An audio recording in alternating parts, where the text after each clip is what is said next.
Asian cinema Bhojpuri Chandi Nalanda.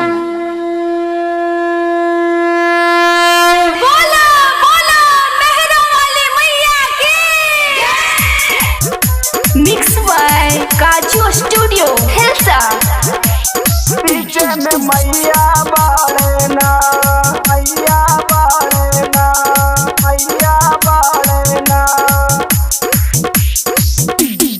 आगे बसरवा पीछे भैरो भैया, पीछे में मैया बाड़ेना।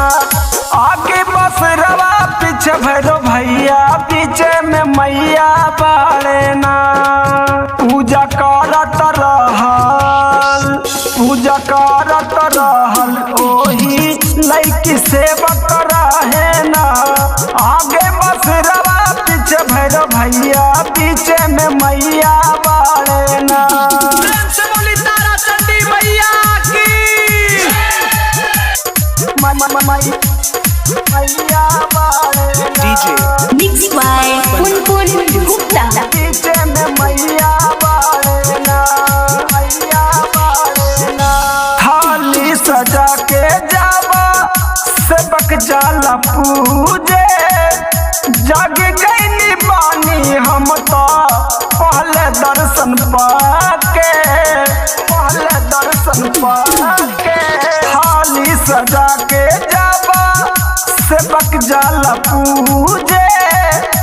जग गईनी बानी हम तो पहले दर्शन पाके, पहले दर्शन पाके। पूजा करत रही, पूजा करत रही कवन उमलनिया बाड़ेना।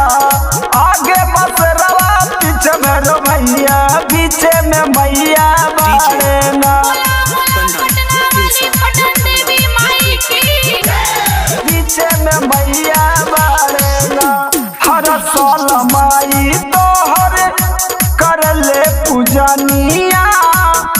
सब भक्तन खुश रहल करके दर्शनिया, करके दर्शनिया।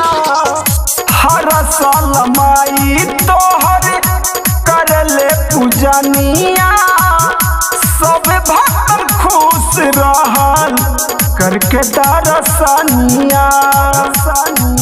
एक्टर दीपक लिखे, जगेश्वर दीवाना गावे माई के भजनिया भावे ना। आगे बसरवा पीछे भैरो भैया, पीछे में मैया बाड़ेना।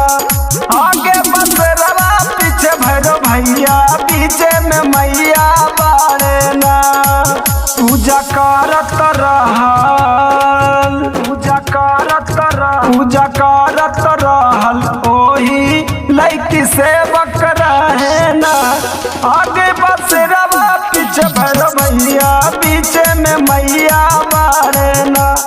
आगे बसरवा पीछे भैरो भैया, पीछे में मैया बाड़ेना। Asian cinema Bhojpuri Chandi Nalanda.